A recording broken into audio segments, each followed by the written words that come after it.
बंधा होई कोर्ट चालाण हेले कोटिपति जमीदार डीएफओ नित्यानंद नायक आय बहिर्भूत संपत्ति ठूल अभियोग गिरफ होती केन्दुझर केन्दुलीफ डिविजन डीएफओ नित्यानंद नायक आज को मिसाई 3 दिन धरी नित्यानंद लिंक रे 3टी जिलार 7टी स्थान चढ़ाऊ करथिला विजिलेंस।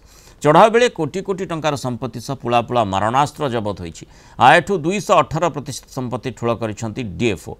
रेड बेले तांकर 2टी फार्म हाउस, गोटे बहुतल बिल्डिंग, 2टी माछ पोखरी, 123टी दामी प्लॉट, 200 ग्राम सुना, 10,25,000 नगद टंका, 50 लाख अधिक बैंक डिपोजिट, 2टी 4 चकिया गाड़ी ठाब होईछि। डीएफओ को निज नारे 58टी प्लॉट थिबा बेले बाकी प्लॉट तांको पुओ झियो एवं स्त्री को नारे अछि। एबे भी तदंत प्रक्रिया जारी रहितबारु विजिलेंस पक्षरु सूचना दिया जाइछि।